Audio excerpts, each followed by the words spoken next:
Hey nerds, welcome to my first video thing here. After years of making unnecessary modifications to obsolete technology, I finally decided to start documenting these projects. So, what better way to kick off everything than with retro-modding a pair of 50-year-old headphones with Bluetooth reception and upgraded speakers. I actually started this project before I decided to start a YouTube channel, so I'll have to voice over a bunch of stock photos of some pieces that were initially used in this retro mod. And since I only have the camera in my phone to make videos, I quickly found out that the built-in mic is potato quality at best, so my apologies in advance for the crap audio in the video segments. The whole inspiration behind this came from wearing my Samsung Galaxy earbuds for extended amounts of time and realizing that they weren't very comfortable. Practical? Sure. Decent sounding? Yep. But something that I have to have stuffed in my ear for extended periods of time? Nope. Now, a bit about my weird obsession with headphones. Well, not really an obsession, but more like a fascination with them. First off, I love to go to thrift stores. Well, thrift stores, garage sales, estate sales, and even dumpster diving. And one of the many things I collect / borderline hoard are headphones. I don't know why. I have a home studio set up for my music production, and for that I use a pair of Sony MDR V600s, which are my go-to because they have an absolute flat response. No unnecessary bass or treble boost. They just have a great all-around response. And it's one of those deals where what you hear is what you get. So if you're listening to a low-quality encoded MP3 through a bottom-of-the-barrel sound card or a Kobe CD player from Big Lots, sure, it's going to sound like a bunch of farts. But if you listen with a good amp and a decent piece of gear with a good digital analog converter, then it's pretty solid. But back to my headphone collection. If I see something unique, regardless of the sound quality, I'll usually snag it. That is, if the price is right. Like these Leslie W2s that I got for a few bucks. They sound like trash, but I snagged them because they were a pretty uncommon thing produced by the Leslie Speaker Company, who's known primarily for making the rotating speaker systems for Hammond organs. I've also picked up a couple of pairs of entry-level Sennheisers and Koss headphones that have the same flat response as my Sonys, but they're not nearly as clear sounding. I just picked them up to have some additional ones around my home studio in case my buddy stops by to record some guitar tracks. And I also picked up these smaller Sony Walkman style headphones that I kind of retroed up with some old school orange foam pads. Well, over the past few years, cell phone makers have seen fit to stop using headphone jacks and relying on Bluetooth connections, which prompted me to get this JTEC Bluetooth receiver / transmitter, although I've never really used the transmit function. It's a few years old, uses an older Bluetooth standard, has a minimal range, and a very short battery life.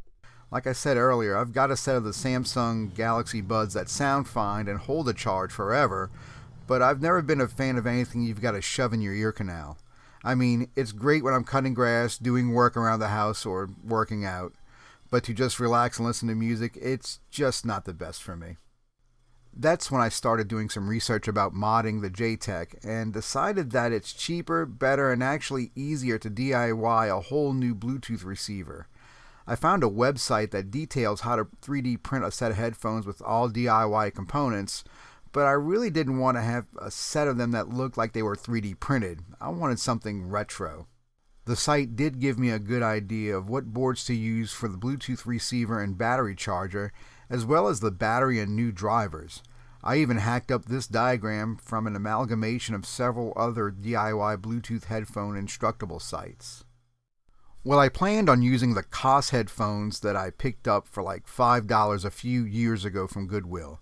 Unfortunately, I didn't take any pictures or video of them before I started the project, so here's a picture of them from Koss's website. They are the UR20 model, a set of low to mid-level headphones.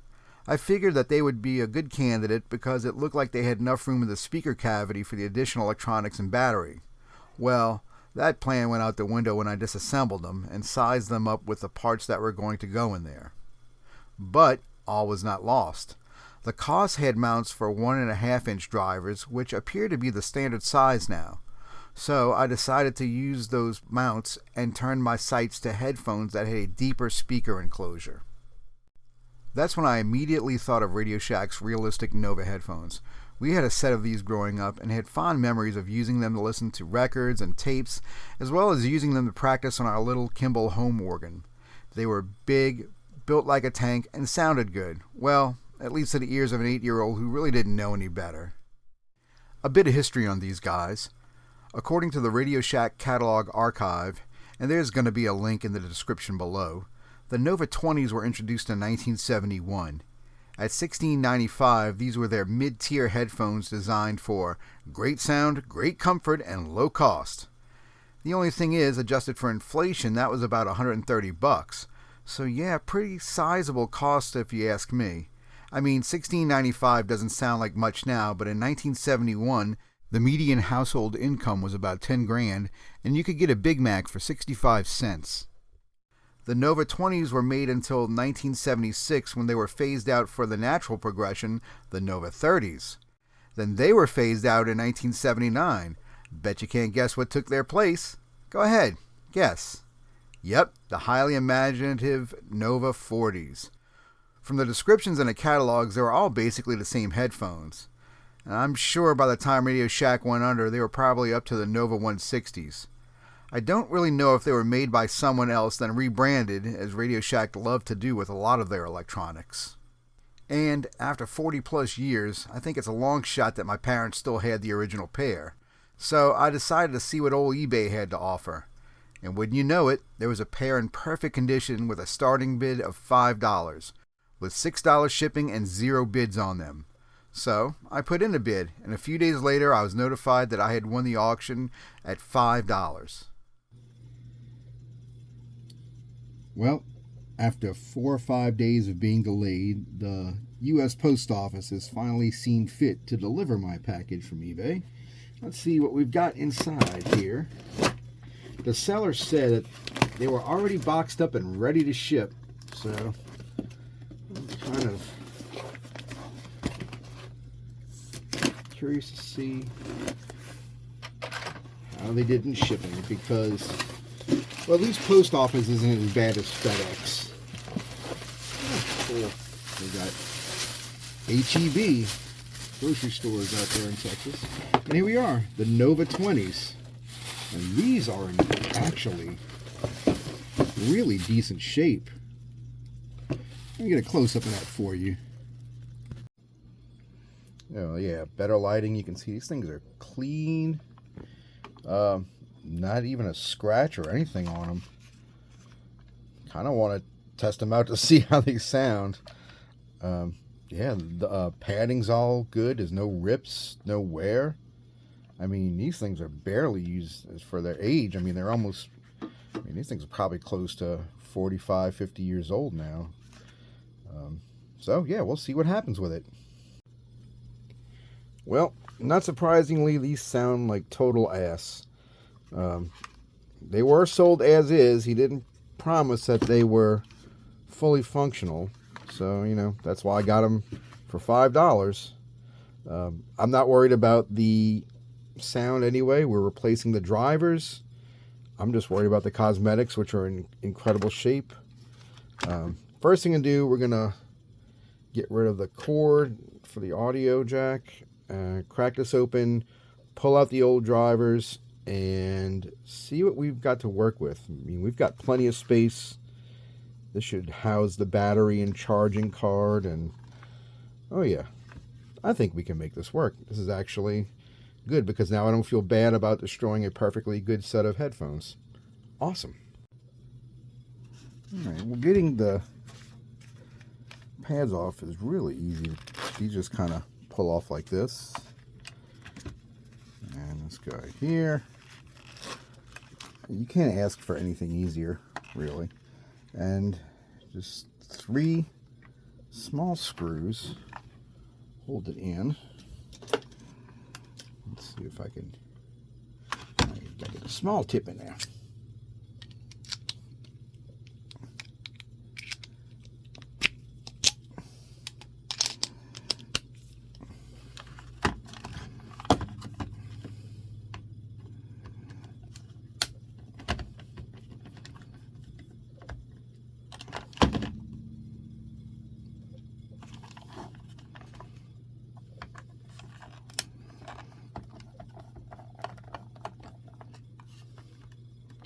magnetic tip screwdrivers are always the way to go. I have a habit of dropping even the largest of screws on the ground, and they just disappear forever. Okay, we're gonna crack this guy open. Let's see. Yeah, there's the driver. Really a lot of room to work with. Cool. And you can see that in there. Sorry about the lighting there. I'm not set up for a professional video just yet. So we got plenty of room. We're going to get this driver out, and we're going to cut and match the ones out of the old COS headphones and drop in that driver there. We're going to reuse as much of the existing wiring as we can. Going over to the other side. Get my big hand out the way. Over here. And that, yeah, it should be not too hard. Nice old electronics. You always have a lot of room to work with them. And a lot of, decent quality wire, and everything looks like it uses, screws to hold down. It's not, melted plastic where they just molded down and that's it. So these make it really, really easy to service and work on, and well, then butcher and modify. All right, let's get the other one off. Okay, and as expected, the other side, it's just a speaker going in, and the two little connector wires. I wish it was 4-conductor because we need to get power. Although we might be able to do the entire Bluetooth battery and charging circuit in here. There's enough room, especially with the new driver. We don't have this magnet. This, old-fashioned. Not old-fashioned, I'm just saying for headphones it is. We use this paper coil, and it's just not really made for super good fidelity. So this is going to clear up a lot of room. So maybe we might be able to fit everything in here, and then on the other side we'll just have the other driver or speaker in this side. Okay, we'll get to tearing this all out now. Okay, so it wasn't exactly that hard at all. Just 40-something-year-old glue or adhesive. Just have to pry it loose from here. So definitely, I think I'm just going to cut around this area here. Make a nice, since it's a nice well-defined circle, cut it there, and then going to trace it out. The only thing is, this donor from the COS has a weird oval shape on it, which kind of screws up everything. Really want to keep this because the clips fit the new drivers perfectly. So maybe if I just perhaps cut out this one first, this little area here, and then match it to here and cut that out and maybe epoxy it down. That might be the way to go. So we'll try that because this is an oddball shape, and I wish, I'm going to show you the size comparison. These two are so close in size. It's not funny. I mean, you could pretty much, the screw holes don't hold up, but I mean, the difference is just a hair off, and it would have been really cool just to drop this guy in, and they probably put new screw holes that wouldn't affect the sound all that much. But that's the way it goes. But this feels like a lot sturdier plastic anyway than this stuff. This feels like it'll break if you look at it wrong. So I'm going to cut these out around the side. Get the Dremel tool. Make a nice extraction of this. Lay it on here. Make a template. Cut the hole out of this one. And just do a transplant. And I don't know, maybe just old JB weld or something. I mean, it holds everything else together around here. So we might try that out. And, yep, let's see how that goes. I got to thinking, why go through all the trouble of precision drilling or precision grinding with a Dremel tool when I could just get a hole saw? And this one looks like it'll fit right on top. There you go. Perfect. I mean, you got a little slack, but as long as we have the center pilot hole here, and I'll put one on the old Nova plate. This should just line up perfectly, JB welded in, and we should be good to go. Okay, the old Hole Maker 3000 just gave us some nice, well, decently cut plates right here. They're not totally centered, but for what we're using, it doesn't have to be exact. As far as, the placement inside the headphones itself, we can rotate it once we get in there to get the closest we can to the center. But see a nice little hole here. So now what I'm going to do is go get the Radio Shack Realistic Nova plates and do the same thing. Just cut a hole and in theory just drop it in. And well, I went a little too far, folks. But you get the idea. Drop it in, put some tape on the back, and then JB weld around here. Let that dry up, and we should be able to just drop our drivers in there. And as far as that part, we'll be good to go. Well, we've got the holes cut out. And because the Hole Maker 3000, the actual thickness of the cutting tool itself is probably about 1/8 of an inch thick all the way around. We do have a sizable gap. Put it in there. Here's the other one. And up top, you can kind of see where it's we got room to go. But that actually works out good because we can evenly center this. I'll put some tape on the other side of this, facing up. Center this, and then just fill this sucker in with JB Weld. That way these will be perfectly centered. What I'm going to do is probably just measure, put some cross hatch lines here. That'll give us a good centering point. And that actually will work out better than I planned it, which is a rare instance. And I'm glad I got that on video because that will never happen again. So let's get to taping. Curiosity got the best of me, and I decided to test out these old speakers to see if they were blown or not. This one comes in at 3.1 ohms, and this guy here comes in at 3.1 ohms. So these are both, I guess, technically good. I think the rating was like 4 ohms. So, who knows? When I played them from my computer, one side was completely out, and the side that was going sounded just overdriven, distorted. So I don't know if it was a bad connection or whatever with the jack, maybe. So these speakers are still good, but 3 ohms is really, really low. I think the modern drivers, I'll tell you what, let's ohm those out. And here are the new drivers. These are Peerless by Timpani. Got them from DigiKey. I shall put the link in the description. And these are rated for 32.9 ohms, 32.3. Good enough. So, yeah, a way higher ohm rating on these old drivers than these old paper cone speakers.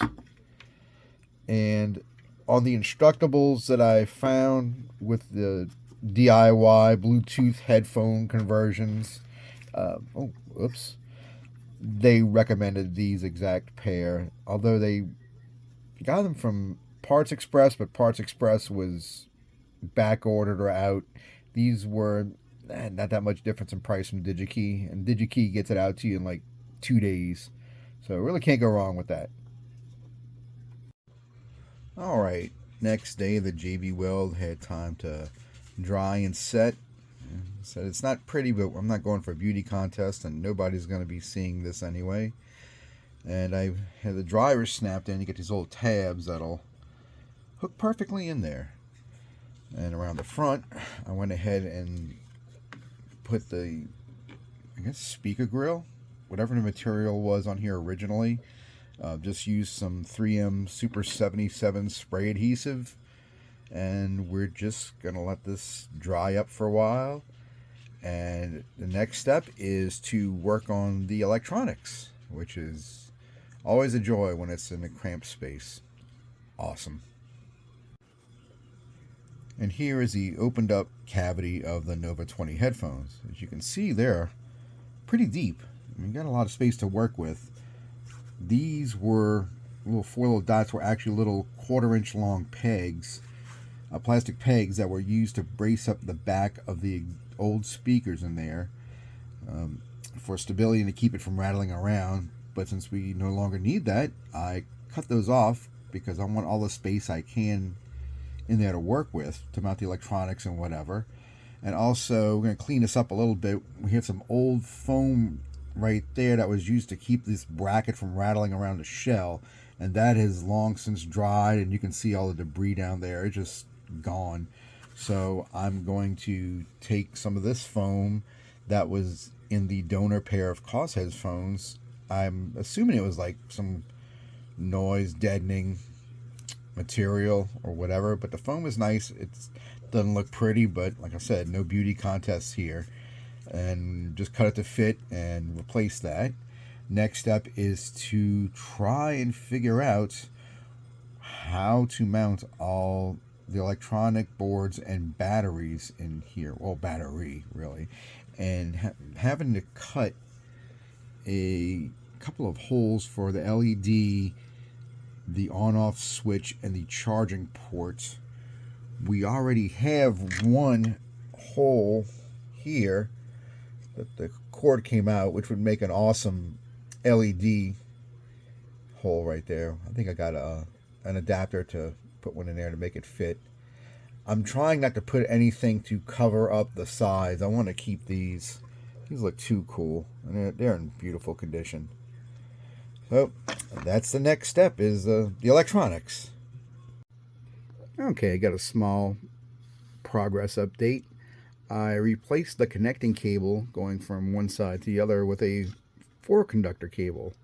It's actually an old hacked up USB cable, but what that allows me to do is to place all the power units on this side, the battery, charging unit, on-off switch, and then the power will come down over that green and white, and it'll get to the Bluetooth transmitter, which is going to be nestled and mounted somewhere way back in here out the way. And then the right-hand speaker is going to be driven with this cable here. It'll go all the way back. So it fit perfectly, and just a little hot glue to keep it in place. Another thing I found out, the foam that was crumbling before, when I was replacing it, I noticed the purpose was to, if you see right down in there in the front, is to keep sound from escaping. It's kind of baffling. Yes, it's quite baffling indeed. No, it's a sound baffle, just to keep any residual sound from escaping out this way. So we got that in there. And also replaced, well, not replaced, but I found a really cool LED. And if I zoom in, you can kind of see it's faceted. It's not your typical rounded top LED. And I got that from an estate sale. A few weeks ago, there was one. It was an elderly gentleman who I guess worked on electronics and stereos and things like that, and he just had amassed a couple of bins worth of spare parts and used parts, LEDs, old switches, all kinds of really cool vintage electronic parts. And I think they were selling them off for like $5 for each bin, so I grabbed a bunch of them. So hopefully I will be able to use that, or those parts, in future projects, which would be really cool. And it really goes well with, you know, the aesthetic of the 40-something-year-old headphones. Is, you know, it's good to see like an old style LED, not the newer ones where they're all clear and they're super, super bright. This is kind of a low output. This won't focus. And of course it's not on right now because nothing's hooked up, but it's just enough to glow to let you know it's on. It's not meant to be an illumination. It's meant to be just an indicator light. So coming up, I am waiting on the on-off switch and the USB-C charging, like the bulkhead for this, and it's going to be mounted right on the, probably on the back of the left-hand side right here. I really don't want to put any holes in this side because it never was intended to have any. This one already has one. The switch will go right here, and the USB bulkhead will probably be right here along the back, so you don't really see it from the front. And that should be it. I have the circuit kind of roughed out, and I was getting ready to test it. I'll show that probably in another clip coming up. We've got charging circuit here, Bluetooth transmitter, and the battery right there. And hopefully it all works out. It should. I mean, I followed the little schematic I put up. Well, Amazon came through, and I've got the parts I needed to finish the build. This is the little USB-C bulkhead. It's basically just the plug and the power wires, and these little latching single pole, single throw switches. I thought I had ordered red and black because the red's just going to stand out like a fat kid in dodgeball on this thing here.